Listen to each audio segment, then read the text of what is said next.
Welcome to another episode of Battle Axe, coming to you from the Bustin' Axe Throwing Range in Dubuque. I'm Joey Danya, alongside Bobby Bradford. This is week number 2 of a 7-week regular season. It leads up to a double elimination postseason tournament where we will crown a Battle Axe champion. If you're new to the program, before we get the competition started here today, let's go over the rules. All of the rings moving inward towards the bullseye are worth 1, 2, 3, 4, and 5 points. The bullseye is worth 6 points.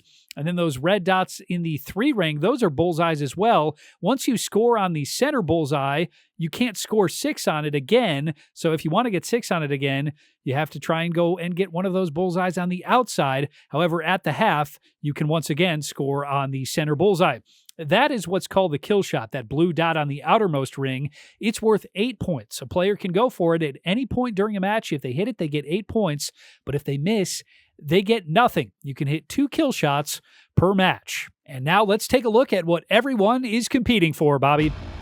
Yeah, this is the Bustin' Axe Championship Cup, currently held by Eric the Scope Shizzle in a fantastic fall finale. But as we've seen already with week 1, Joey, a lot of competitors are getting used to that kill shot, getting used to those outer bullseyes, and putting up some impressive scores even for week 2. So I'm really excited to see how everything plays out and shapes out, and we'll see what happens this week. Look at it shimmer and shine. It is a thing of beauty. Well, without further ado, let's take a look at the league standings after the first week of competition. Matt the Magic Man Bradshaw, the former champion, 4-0, averaging nearly 50 points per game. Yeah, but you'll notice right behind him, Joey, is an undefeated Leroy Kedley, and only 8 points behind Matt the Magic Man Bradshaw, averaging an impressive 47.5 points. To round out the leaderboard, you'll see Cody Yoakum in 3rd place, Justin Smith, Zach Hinkle, Jill Kedley, Eric Shizzle, Michelle Fremelt, Ann Welp, and Bob Yoakum rounds up the top 10. That is a look at the leaderboard, and with that, let's get the competition started here in week number 2. Our first matchup, it's going to be Cody Yoakum taking on Michelle Fremelt. Yeah, so Cody coming in at 3-1, Michelle at 1-3. You got to sure they make the clink correctly before the match officially starts. Always a fun way to get things started. Here we go in week number 2 on Battle Axe. Looks like that's going to be a 4 there for Michelle and possibly a bullseye there for Cody if it's popping through on the top part of the blade, but it is ruled a 5. So a nice start here for Cody Yoakum. Not a bad throw for Fremelt either. It's Yoakum out to the early lead. Yeah, we saw some of Michelle's throws last week where they were a little wobbly, starting to get back into some old bad habits, but we'll see if she can erase that. Blade's hitting nice flush into the wood there for another 4 for Michelle and a 4 for Cody as well. Yoakum just missing another 5. He's still in front by 1 point after the first couple of throws. Well, we saw Cody get adventurous for those outside bullseyes as well. But as we've come to learn, Joey, you have to hit that first bullseye first. So Cody Yoakum back into the 5 ring, extending his lead to 2 over Michelle Fremelt. She is stuck in the vortex right now.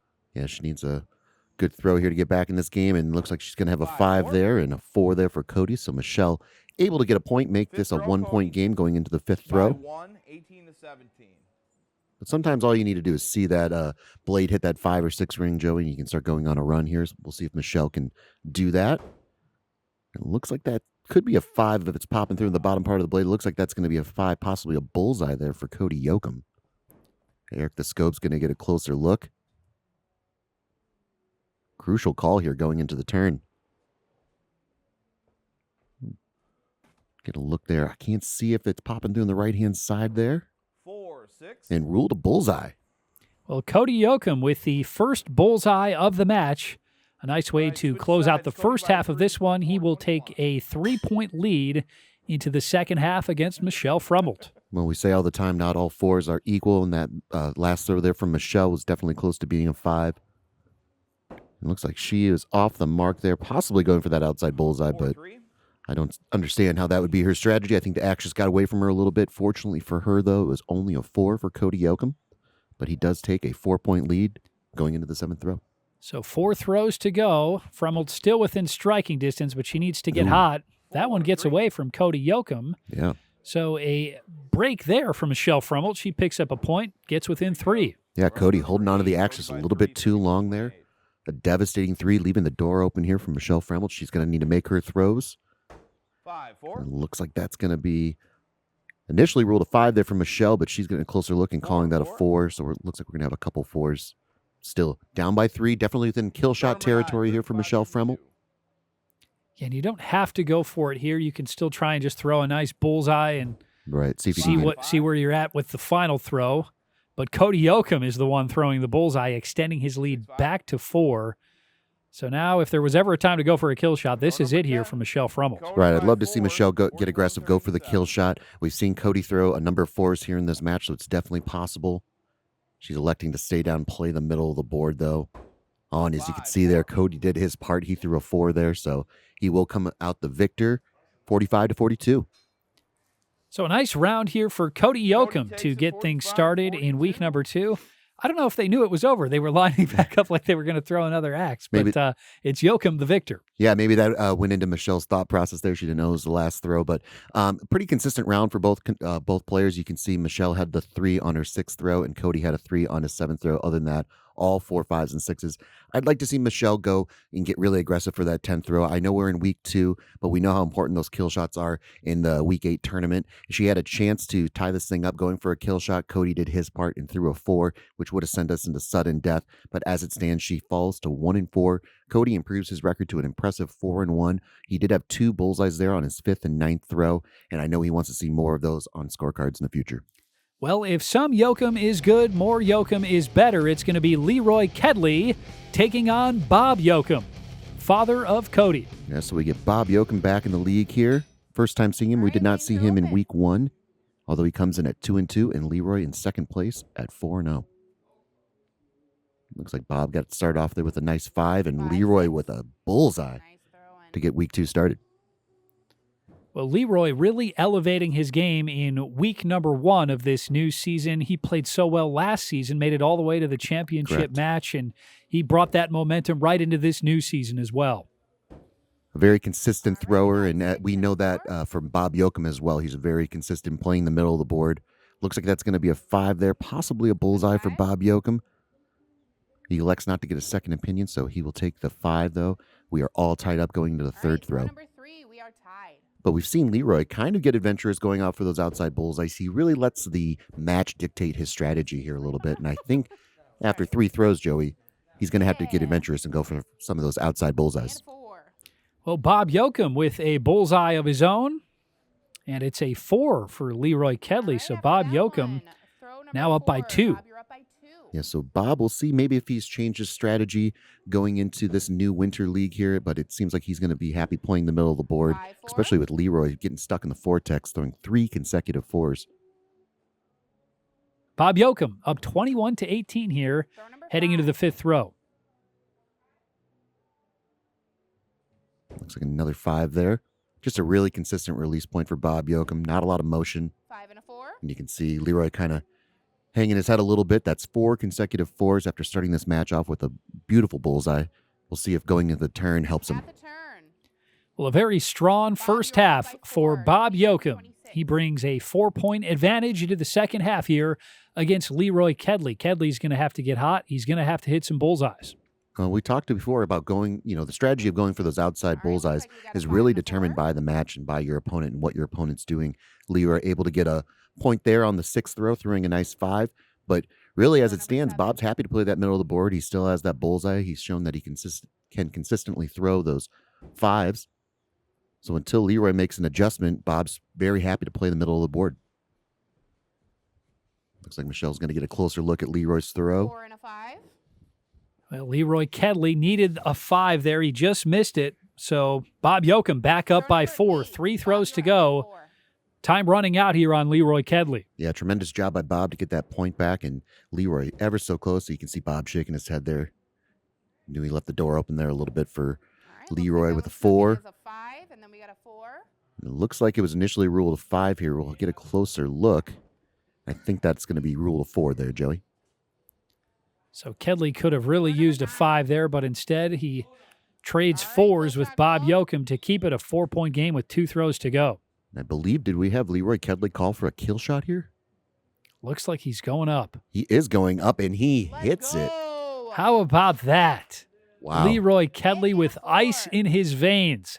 Had to have it. He got it. Just like that, we're all tied, 43 apiece. It's a new league and a new Leroy Kedley here. Very aggressive, going for the kill shot. He knew he could tie it up with a kill shot, and he does. We'll see. It all comes down to this 10th throw here.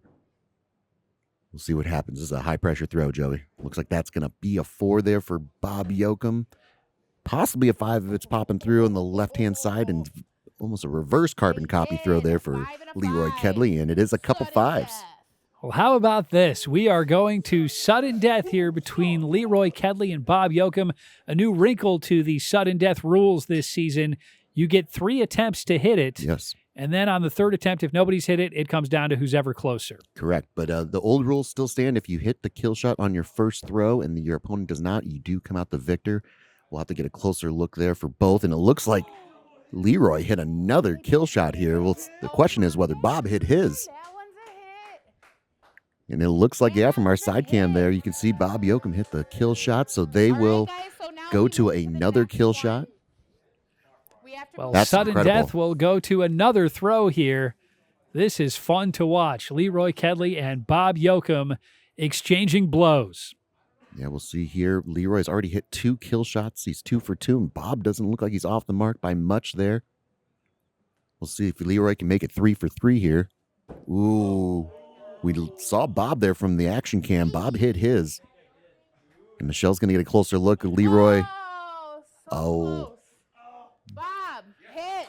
Wow. Bullseye Bob Yoakum getting the win in sudden death on the 2nd throw. Leroy Kedley coming up short by a matter of centimeters. This was a thriller. Yeah, that was an absolute thrilling matchup. Leroy improves his record to 5-0. Just a tremendous job coming back in this game. As you can see, there are a lot of 4s on that scorecard after starting off the match with that bullseye. But just a very aggressive call going for that kill shot on the 9th throw, hitting it and tying this thing up. And then 2 very close 10th throws by both Bob and Leroy that send this thing into sudden death. But then you just saw this is what happens with the practice and the repetition of being in those high-pressure moments, going for those kill shots. Bob Yoakum and Leroy Kedley both hit their first kill shot, going on to the next one. So these are 2 high-level competitors. Don't let the record fool you there for Bob Yoakum. This is a tremendous matchup. Yeah, this is one of those matches. It's tough to see anybody come up short. Correct. Leroy Kedley had an incredible effort just to get it to sudden death. Here's Leroy on this thrilling matchup with Bob Yoakum. Yeah, I mean, it was a great match between me and Bob. He got me on that last kill shot, but yeah, I was stuck in the 4s. I was just, I don't know. I figured, I think I went for the kill shot on the 9th and I tied it, and which I was shocked. But yeah, then we went into overtime, and I hit my kill shots, he hit his, so he just got one up on me. Well, the new rules for sudden death, thrilling as we get started here in week number 2. Much more Battle Axe still to come. Stay tuned here on MC22.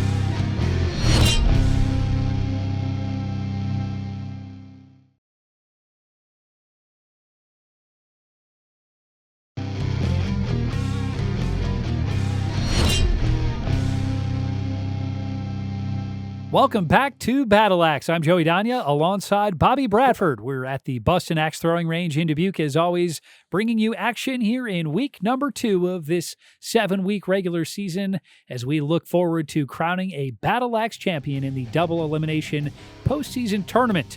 First up here, it's Zach Hinkle. He'll be taking on Justin Smith. It's going to be hard to top that last matchup, Bobby. It really is. That was a tremendously exciting matchup here. But Justin Smith coming in at 3-1, Zach Hinkle at 2-2. 2 great throwers, great competitors. Looks like that's going to be a 5 there for 5-4. Zach Hinkle and a 4 there for Justin to get the night started for both these competitors. And these are 2 very good competitors. This should be a good one. Yeah, they're very evenly matched. You know, for Zach, it's really just him finding the middle of the board and staying consistently in, and that's a great throw there. So looks like that could be a bullseye if it's popping through on the Bullseye and bottom part of that blade. I think the initial call, and Zach's going to want a closer look here. And then for Justin, I mean, if it's popping through on the right-hand side of that blade, it's going to be a 5, though. You can see that's very close. Yeah, he might want another look as well. It looks like Justin does want a second opinion here by Cody. I believe it was initially called a 4, and Justin probably sees some wood popping through on the right-hand side of that blade. Oh, you can see there from the action cam, that's very, very close. But all you need to do is see a sliver of that wood, Joey. But the ruling stands, so a 4 there for Justin, a 5 there for Zach. So 8-10, Zach with the 2-point lead going into the third throw. Throw 3. Nice start here for Hinkle. We'll see if Smith can find his way into the 5 ring or perhaps the bullseye. Now, looks like Zach just held on the axe just a little bit too long there.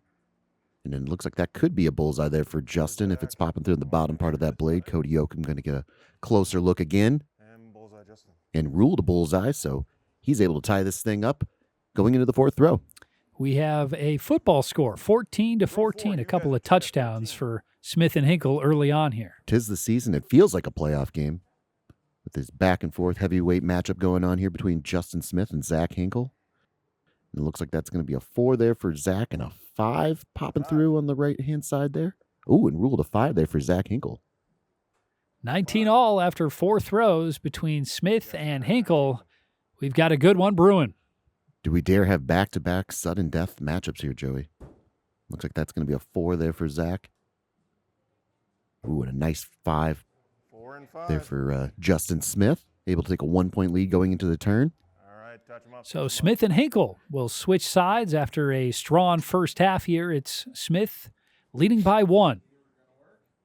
Well, and one of the things I know Zach's been really wanting to work on this season is being aggressive, getting used to going for those outside bullseyes, getting used to going for kill shots. This is a very close matchup, and he just has to hit that first bullseye before he kind of gets aggressive and going for it. But he's throwing consistently. I'm sure some of the 4s he wish he had back, but going to get a closer look. This is going to be a very close call here, and it looks like that's going to be ruled a 4 there for Zach Hinkle. So Justin able to get another point going into the 7th throw, 29-27. Well, it was Hinkle out to the hot start, but now it's Smith with the momentum. We'll see how this one plays out on the final 4 throws. 4 and 4. Yeah, you can see Zach's release point just a little erratic right now. Throw 8. We know that Justin, he's been working with Matt the Magic Man Bradshaw, really just working on minimizing Justin is up by his release point and the motion that he has in his throw. You can see there with Zach, it's just a little too much motion, which creates an erratic axe, and that's going to be a 4 there for Zach and possibly a 5 for Justin Smith. We'll see if Cody agrees, and he does. Well, the lessons from the Magic Man paying off here for Justin Smith. Who better to learn from than Matt the Magic Man Bradshaw? Well, there's so many minute details, that every thrower has to learn and go through before you can even try to perfect it. Looks like that's a nice 5 there for Justin Smith, so he's happy just to play the middle of the board, up by 4 going into the 10th throw, and there's the kill shot call by Zach Hinkle. So if Justin Smith can throw a 5 or a bullseye, it's over. If not, the door is open. Oh, and Zach is off the mark. And it looks like that's a 4 there for Justin, so had Zach hit it, that would have been sudden death. Well, Justin Smith with a fantastic round here to start week number 2. He gets the win over Zach Hinkle, 47-39, improving to 4-1 on the season. Yeah, just another consistent round by both these throwers. Justin improves his record to 4-1 with a nice score of 47. He did have that 1 bullseye there on his 3rd throw, something I think he'd like to see a little bit more of in next matches that he has. But for Zach Hinkle, he was really aggressive going for that kill shot on the 10th throw. He did get stuck in the vortex, you can see there from the 5th throw on. Something, though, when he's going for that kill shot in that moment, I want him to wait for Justin Smith to throw. So he puts all the pressure on Justin to make his throw first. It just allows you some time to breathe and kind of focus up on your kill shot. That being said, he falls to 2 and 3, but we know he's a tremendous competitor. Yeah, certainly much better days ahead for Zach Hinkle. Next up, we've got Cody Yoakum taking on his daddy, Bob Yoakum. A father-son battle here on Battle Axe. Our second pairing of father and son here in this winter league at the Bussin' Axe Throwing Range. Cody Yoakum going up against his dad, Bob Yoakum. We know that Ethan Kedley has joined the league, the son of Jill and Leroy Kedley. Yeah, always fun to watch family go head-to-head. There's just that added bonus. We see it time and time again when husband and wife throw. There's just extra bragging rights going on. 6-4. And a nice bullseye there by Bob Yoakum. And just like with Leroy Kedley and Ethan Kedley, I don't think Bob Yoakum's going to be taking it easy on Cody anytime soon. Not one bit. Bob Yoakum had that thrilling win in sudden death earlier here against Leroy Kedley. He's looking to keep that momentum rolling against his son, Cody. Cody able to tie it up there. Bob kind of looked like he was struggling with his release point there on that third throw. We'll see if that's something that he can fix. There's a better throw there. Looks like that's going to be a 5 and a bullseye there for Cody Yoakum to take a 1-point lead. All right, we're on throw number 5. So Cody Yoakum with a bullseye of his own. Neither Cody or Bob can score 6 on the center bullseye. We'll see if either get adventurous and go for the outside bullseye here. Well, we know that Bob's going to play the middle of the board, and I think Cody was going for that outside bullseye, knowing that this is going to be a close match, and he had one more throw before the changing of sides, so a nice aggressive call. 24 all after the first half in this one. It's going to come down to the second half between Bob Yoakum and Cody Yoakum. The bullseye's reset here, and it looks like that's going to be a 5 there for Cody Yoakum. And Bob off the mark with a 4, so Cody able to take a 29-28 lead going into the 7th throw. But it's very important for Cody with his aggressive strategy to hit that first bullseye. He's only up by 1. Obviously, he can start hitting that bullseye. We know Bob's going to play in the middle of the board. He's not going to make a lot of mistakes. If they are, it's probably going to be a 4. But you just need to chip away. Nice bullseye there by Bob Yoakum, and not to be outdone is Cody. Bob Yoakum with a bullseye. Cody with the answer, a bullseye of his own. He maintains that 1-point lead with just 2 throws to go. Now they can't score 6 on the center bullseye. It's going to get real interesting here. Nice job by Cody, waiting for Bob to throw and then having ice in his veins, hitting that outside bullseye. High risk, high reward. Cody Yoakum with what may have been a dagger here, but Bob Yoakum going to go for a dagger of his own. Cody Yoakum says, I'll go up as well. They're both going for the kill shot. What a fun way to end this one. Well, after the way Bob Yoakum was throwing those kill shots in his match versus Leroy, I don't disagree with him at all. Go for the kill shot. Ooh, and Cody with a wonderful kill shot there to end the game. Well, Cody Yoakum with ice in his veins, big-time throws there on his final 2 throws to get the win over his dad, 53-43 the final. Yeah, just a tremendous down-the-stretch finish here for Cody Yoakum. As you can see there from the 8th throw on, nothing but bullseyes and that beautiful kill shot there to take the victory 53-43 over his dad, Bob Yoakum. But man, what a tremendous matchup. You really saw Cody's strategy kind of play out in real time here. He knew Bob was going to play in the middle of the board, but he knew that he couldn't do that and beat him as well. So he was aggressive, going for those outside bullseyes there on that 9th throw. He also went for it on the 5th throw there where he had a 4, but he did a great job of hitting that outside bullseye, and then he wasn't going to let Bob go up for that kill shot by himself, so he followed suit, and he was able to hit it, while Bob was not. So Bob does fall to 2-4, but another great matchup. Yeah, that was a thrilling finish once again. We've got 4 more matches still to come. We'll bring it to you straight ahead. Stay tuned for more Battle Axe.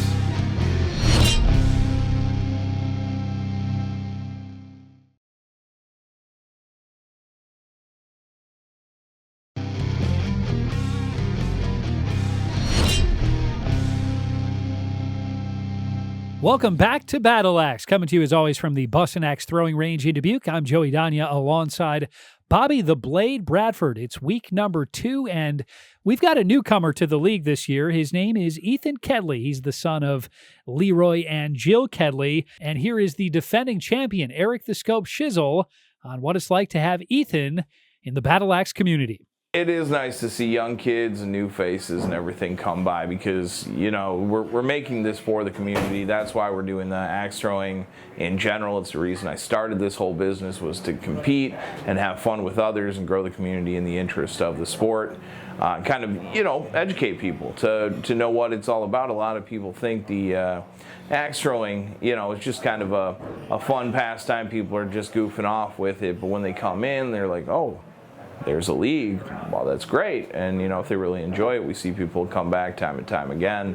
Younger kids that can't wait, like Ethan couldn't wait for his birthday because here we offer axe throwing for 12 and older. So as soon as he turned 12, he joined leagues next day. So it was pretty exciting to see, that's for sure.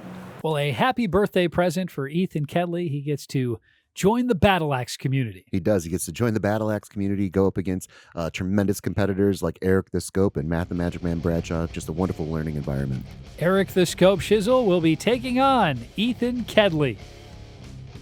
Yeah, and for Ethan, like any new thrower, he's coming in at 0-4, but it's really not about the record. It's about the throw, about mastering your consistent release point and eliminating those drops and to start your journey as a thrower. It looks like that's going to be a 4 there for Ethan and a 5 there for Eric the Scope. Throw 2. But yeah, to have this environment going up against these kind of caliber competitors, learning from them, match in, match out, week in and week out, it's just got to be a wonderful thing for Ethan Kedley. Oh, and you can see there that was sticking in. That would have been a 4. And Eric the Scope with a flush bullseye there. Well, a great start here for the defending champion, Eric the Scope Shizzle. We'll see how Ethan Kedley can respond after that drop on throw number 2. And this is part of the learning process. He has to learn how to respond from a drop. You're going to have bad throws. Your opponent's going to make good throws. And that's sticking into the wood. That looks like that could be a 3, possibly a 2 if it's not popping through in the bottom part of that blade. 4-2. Yeah, and Ethan could keep his head up in knowing that there are so many throwers in this league who are now, right near the top of that leaderboard, who they really struggled with drops early on in their Battle Axe career. So it's just kind of the progression of a thrower. You have to go out there and get a lot of reps before you get really comfortable and consistent. Absolutely. It's a game that takes a lot of time to master. And even when you think you have it, it's going to throw you a new curveball where you got to figure it out. But Ethan able to get a point there on Eric the Scope, making it an 8-point game going into the 5th throw. But I can already tell with Ethan's throw, he's going to be very aggressive once he kind of figures out the mechanisms that create a consistent throw for him. He's definitely not intimidated. Not in the slightest. Eric the Scope going for those outside bullseyes. He was so good at them in the postseason last season on his run to the championship. He's a little rusty here today, though. He is. He throws another consecutive 3 there, so going into the turn, he is up 21-14. Ever so slightly leaving that door open there for Ethan Kedley if he can start making some throws. But as we've seen with the new rules, Joey, all these competitors having to make adjustments with their throws to start going for those outside bullseyes if that's what they choose to do. There's been a little regression with some really talented throwers, and we can see how they progress week in and week out, league through league. And Ethan able to get another 2 points there on Eric the Scope, making it a 5-point game going into the 7th throw. So don't look now, but here comes Ethan Kedley. Kedley chipping away at that deficit as the Scope gets aggressive. We'll see if he can get even closer here. You see Eric going to the middle of the board there. And Ethan with a devastating 3, giving those 2 points back to Eric the Scope, making it a 7-point game. But a really nice response from Ethan Kedley after that drop on throw number 2. Correct. He's thrown a lot of good axes here. Yeah, to make this thing a 5-point game and with a drop on your second throw. 4-4. It's truly impressive. And they trade a couple 4s there, so 33-26 going into the 9th throw. We know Eric the Scope's going to be aggressive, whereas there's the call, going for the kill shot. On right. Matt the Magic Man Bradshaw and Eric the Scope, very, very aggressive going for the kill shot in every match, no matter the score. And Eric is off the mark, wide left. And it looks like that's going to be a 4 there for Ethan Kedley, making this a 3-point game. So things are getting a little interesting here. Will the Scope go up again? He will. Oh, yeah. You can see Ethan with a little smile there. He knows he has a chance to steal this victory here if Eric is off the mark. But he just has to focus up on the board. So Eric's got to hit this. Oh, and I think he did on the top part of the blade there, popping through. Eric the Scope Shizzle with a kill shot to seal the deal here against Ethan Kedley, who made a nice run at it. He really did. He just made a tremendous comeback in this match. He had a drop on his second throw, but he was able to make this a 5-point game. He traded those 2 points back. Eric being aggressive, going for those kill shots. He missed the first one, making a 3-point game, and Ethan did his job. He hit a 4 there. Had Eric missed that, he would have come away with a 1-point victory. He does fall to 0-5 though, but I think for him, this is a great building block. They only had the 1 drop on the second second throw. No other drops in the game. Definitely a building block for any young thrower. And then for Eric the Scope, he only had that one bullseye there on his second throw, and then he got stuck there. You can see 3 consecutive threes on this 4th, 5th, and 6th throw. So being aggressive, going for those outside bullseyes, unfortunately for him, left the door open. He was able to seal the deal, though, on that 10th throw kill shot. Time now for our next matchup. It's Cody Yoakum taking on Ann Welp. Our first look at Welp here in week number 2. Yeah, Ann coming in at 2-2. Cody at 5-1, having a great night so far. He beat Michelle Fremelt 45-42. He beat his dad, Bob Yoakum, 53-43. So we'll see how he fares versus Ann Welp. Cody Yoakum was on fire at the end of his matchup against his dad, and he brings that momentum here into this one against Ann Welp. A bullseye to get things started. Nice throw there by Ann, and Cody going for that outside bullseye, giving up those 2 points to Ann Welp. So tie ball game going into the third throw. But I like Cody's aggressive play here. He definitely has a plan, and he's sticking to it. 6-5. Turns to the middle of the board, trying to get those points back. And Welp with a bullseye of her own, and it gives her the lead. So we'll see what Ann does here. We've seen her go for some of those outside bullseyes as well. Perhaps she's waiting to see what Cody does, and Cody's returning to the outside bullseyes, and I believe 6-4. Ann Welp was going for that outside bullseye as well. So Cody Yoakum hits it, and a little off the number mark. 5, Cody's Not a up lot by of damage 1, done, though. It 20-19. was a 4 instead of a 3, so not a bad miss by Ann Welp. 1 point lead now for Yoakum. And I was wondering, too, 5-6. with Cody, when he went to the outside on his second throw, he hit All that right, 3. He switch returned to the middle of the board just to kind of like refocus. I wonder if we're going to see a lot of competitors kind of do that. I think that's what we just saw Ann do. She was off the mark. She kind of dipped her toes in those outside bullseyes waters, but returned to the middle of the board to, keep this thing close, keep it within a throw. 5-4. Cody Yoakum had a shot at what we dare not speak But we of. dare not speak, and he is off the mark, even with switching sides and having that middle bullseye open. He is up 30-29. But again, for Ann, just focus up on the middle of the board. Cody has to make his 4-4. throws, keep it within, 1 to 2 points. Allow your opponent to make a mistake. Throw 8. Cody. 3 still up throws by to go 1, here. Cody 34-33. Yoakum clinging to a 1 point lead against Ann Welp.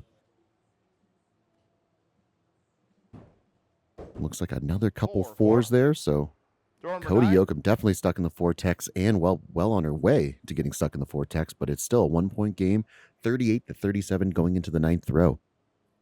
Anybody's game here. Just 2 throws to go. Who's going to make the big shot to come out on top? We'll see that. Looks like that's going to be a 5 there for Cody Yoakum and ruled a 4 there for Ann Welp. So a bad time for Cody leads by Ann to 2, get stuck throw in the number 10. vortex. She gives up another point to Cody 43-41. Yoakum. Another high-pressure throw there by Cody Yoakum. Oh, Ann Welp not electing to go up for the kill shot, so she's got to hope for a 4 from Yoakum and then a Yeah. bullseye of her own.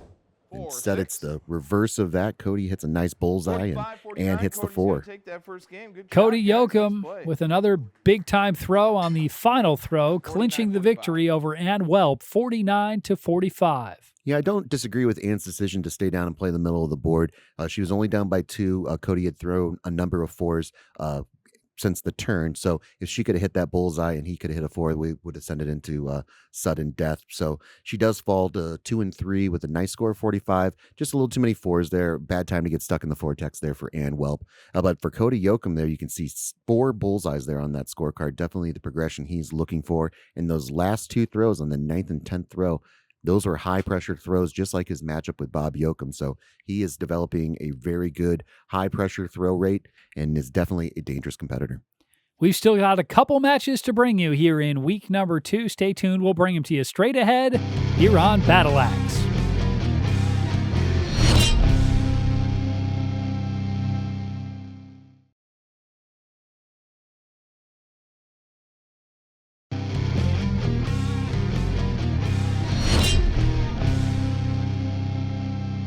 Welcome back to the Bustin' Axe Throwing Range here on Battle Axe. I'm Joey Danya alongside Bobby Bradford. It's Week number 2 of a 7-week regular season. We've still got a couple of matches to go. It's been a thrilling week thus far, Bobby. It really has. We've seen a lot of great matchups. These competitors are really working on their game, and it shows with these matches that we've seen tonight, and I can't wait for these next two. Yeah, we'll see if we can get a couple more thrillers here. It'll be Ann Welp taking on the defending champion, Eric the Scope Shizzle. Yeah, so Eric the Scope defeated Ethan Kedley. And then Ann Welp, she did fall to Cody Yoakum in our previous matchup. Looks like that could be possibly one of those outside bullseye if it's popping through on the bottom part of that blade for Ann Welp. Oh, you got me excited. So that's a 3 and that's a 4. So off the mark, though, that is a 3 there for Ann Welp and a 4 there for Eric the Scope. Yeah, not sure if Welp was trying to go for that outside bullseye. Sometimes it's better to be good than lucky. She's shaking her I'm sorry, head. better to be lucky than good. But I think she might be going for those outside bullseyes. Yeah, she was shaking her head. I think Axe getting away from her a little bit. She was shaking her head there. So, but she is only down by 2. Fortunately for her, Eric the Scope's only thrown 4s so far to get this match started.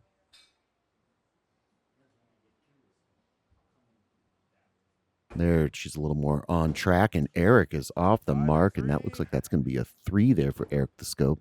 Well, you don't see many of those from Eric the Scope. That one was almost a 2. Yeah, that was dangerously close to being a 2 there, and he was not going for one of those outside bullseyes, so he was just holding on to the axe just a little bit too long. Just needs to refocus. We know he's a great, does a great job of recalibrating in a match, and as you can see there in the last throw, much better. So Cody Yoakum going to get a closer look at this throw from Ann Welp. 4 and 4. See if it's a 5, but it's a 4. So 15 all after 4 throws. Yeah, so even after a shaky start by both competitors, we're still tied up going into the 5th throw here, 15-15. No bullseyes yet, so I think that's something we'd like to see. Yeah, very surprised that we have had no bullseyes yet. And right on cue, it looks like we might have our first bullseye. It's going to be close there if it's popping through in the bottom part of that blade. Big momentum shift here if Van can hit that bullseye. 5 and a 4. Ooh, but ruled a 5 there by Cody Yoakum. Well, Ann Welp will take a 1-point lead into the second half here against the defending champion. I know Ann, though, would have loved that kill shot, or would have loved that bullseye going into the turn, having that middle bullseye available again, really to create some separation versus Eric the Scope. But as it stands, she does have a 1-point lead going into the turn. It looks like that could be, if it's popping through on the bottom part of the blade, another really close throw, and ruled a bullseye there this time. Well, Ann Welp picking up a couple of points on that one. She's up by 3 now. Eric the Scope Shizzle with some work to do on the final 4 throws. Absolutely. He has some work to do. Stuck in the vortex with a couple 3s there to boot. And it looks like that's going to be a 4 and a 5 there for Eric the Scope, so he's able to get one of those points back, making a 28-30 game going into the 8th throw. Yeah, you have to assume the Scope is going to make a run at it. He's going to get hot. For Ann Welp, she's just got to focus in on her own game here. Yes. Hit the center ring if that's where you're comfortable. Get those 5s and see what kind of position you're in heading into the last couple of throws. And we talk about you want to be the aggressor. You don't want to leave the door open for your opponent. Keep putting positive points on the board. Unfortunately for her, fortunately for her, that looked like it was going to be a bullseye there for Eric the Scope. He's getting a closer look and electing not to get a second opinion. Yeah, 2-point advantage, much better than a Right. 1-point advantage. That's much more breathing room with 2 throws to go here. You don't have to get aggressive yet. And definitely happy to trade points. And it looks like that's going to be what happens here again. Another 4 there for Eric the Scope. So 1 throw to go. Down by 2. Let's see if he's going to be aggressive. And he is going for that kill shot. Getting very aggressive. And I believe Ann Welp is going up for the kill shot as well. I love the call. See this. Yeah, this is exactly how you'd want to see things wrapping up here in week number 2. Well, you know, just a lot of these competitors getting used to the kill shot. Ann is off the mark, and Eric with a dagger. Another kill shot there on his 10th throw to come out the victor, 45-39. Well, Eric the Scope winning this one on the final shot with the kill shot.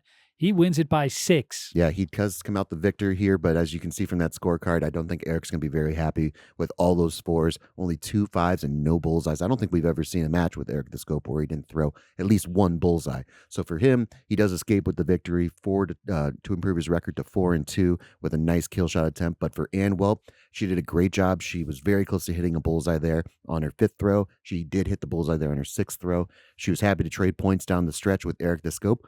And then she's getting aggressive going for that kill shot as well, not letting Eric go by himself, knowing that if she can hit it, it negates Eric's kill shot if he did hit it as well. So for her, she does fall to 2 and 4, but there's some aggressive play that I love to see. Well, still one match to go here in week number 2. Leroy the Lumberjack Kedley taking on Justin Smith. Hopefully we've saved the best for last. We'll see. We know Leroy coming in at 5-0. Second match after that wonderful matchup with Bob Yoakum. And Justin Smith did have the victory over Zach Hinkle in our 3rd match of the night, 47-39 over Zach. They definitely have it in the cards that they're a great matchup, Joey. Couple of 4s to start this one from Kedley and Smith. We'll see if they can get in that center ring here. That looks like it might be a bullseye. Yeah, it's going to be close. If the blade's popping through on the bottom part of both of those axes, it could be a couple bullseyes here. Eric the Scope's getting a closer look. And we know that points are going to be at a premium here. Very important. Oh, it looks like you can see it. But rule to 5. We'll see if Leroy wants a second opinion here. He does not, so it's Justin Smith taking the lead by 1. That was very close there. We saw on the side cam. Must have just been a little bit of wood popping through. As close as we can get. Eric can get closer, so we'll trust his ruling. 5-5. Couple 5s there from Smith and Kedley. Smith maintaining his 1-point advantage, electing not to go outside for the bullseyes after hitting the center bullseye on throw number 2. Yeah, I think he might just be waiting for Leroy, to hit his bullseye to kind of see what he does. 5-5. Because even though it is a 1-point game, Fifth Justin's throw, happy to trade Justin points up by 1. at this point. So the 5s continue here for Smith and Kedley. Yeah, both players very close to hitting bullseyes there. But a 1-point lead. Nothing we didn't expect, Joey. Oh, and Leroy's off the mark. You see the axe sailing on him to the left a little bit. Smith taking advantage. Another 5, extending his lead to 2. Kedley and Smith will switch sides and get ready to go for the second half. Well, it's something I saw in the match with Justin Smith and Zach Hinkle. Justin's doing a really good job of waiting for his opponent to throw, being very patient, being very deliberate with his decision-making, going for the outside bullseye. So he's doing a really good job of strategy here. And then for Leroy, that could be a bullseye if it's popping through on the right-hand side. It's very, very close, but rule to 5. So Smith and Kedley trading points once again. Smith still up by 2, 4 throws to go. Man, just another nail-biting matchup here between Leroy and Justin. It's a match we've come to love to see. It looks like that could be a bullseye. Oh, that's a bullseye there for Leroy Kedley. And ice in his veins, he's able to tie this thing up with 3 throws to go. Well, another thriller here in what has been a thrilling week 2 on Battle Axe. It's going to come down to the final 3 throws here between Smith and Kedley, unless we get sudden death once again. Well, we know iron sharpens iron, Joey, and that's exactly what we've had with all these competitors tonight. No one's backing down. Even when you think an opponent's out of the game, they come surging back. And it looks like that's going to be a bullseye there for Justin Smith and a 5 there for Leroy Kedley. So 1-point lead for Justin. We'll see how Leroy responds. Looks like that's going to be a 5 there for Leroy. Just missing the bullseye. And the axe sailing on Justin. So a 4 there for him. 44-44 going into the 10th throw. Couldn't have scripted it any better. It's going to come down to this between Smith and Kedley. And neither have their bullseye available in the middle, so I don't know if they dare get aggressive and go for one of those outside bullseyes. It looks like that's a 4 there. That door's open. Oh, and so close for Justin Smith.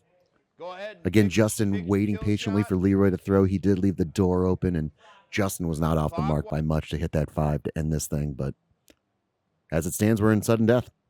Here we go. Sudden death to decide this final matchup between Kedley and Smith. Oh, both are off the mark. So then they will move to another kill shot Don't here. need to rotate unless you both We'll see get hits. Leroy That's in when his you first rotate. matchup. He was 2 for 3 in kill shots. Since then, not so good, but very, very close.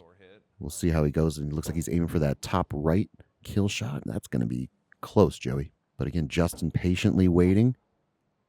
So if Kedley hit this, it's over. If not, we're going to another one. Well, Ooh. I stand corrected. Rotate, go From down back south. here, it That's did their not look shot. like Smith had hit that, but Yeah, you can up at the you bottom got part the of that bottom blade. part of that blade in there. Yeah, it doesn't take much. So this is the last kill shot. Whoever hits it, if their opponent misses, they come out the victor. Or closest to if they both miss. We'll see. Looks like Leroy's going for that bottom right, and you can see the pump in the fist there. He hit it flush, but again, could that be a similar throw that Justin just had? Got a hit Oh, it's so close, Joey. and a miss. Leroy takes it. Wow. Leroy There Kedley we go. Nice getting shot. the win on the final throw in sudden death. Wow. That is- What a week this has been here on Battle Axe. That's a tremendous matchup. You can see by Justin's last kill shot attempt there, that thing was very, very close to being hit, and they would have kept going until someone misses. So, unfortunately for him, he was off the mark just a little bit. He does fall to 3-2, but just another tremendous matchup. He had a nice stretch. He had the bullseye there on his second and eighth throw, and a nice stretch of fives, and some of those fours were very, very close to being a 5 as well. But for him, he does fall to 3-2. But man, that was a tremendous matchup. And then for Leroy Kedley, he only had that one bullseye there on his 7th throw, and pretty consistent throwing the 5s in the middle of the board there. But I love to see him get aggressive, going for those kill shots, getting comfortable with those kill shots, because those are what create these wonderful matches. Leroy Kedley remaining unbeaten, improving to a perfect 6-0. Before we sign off, it's time for our post-game wrap-up.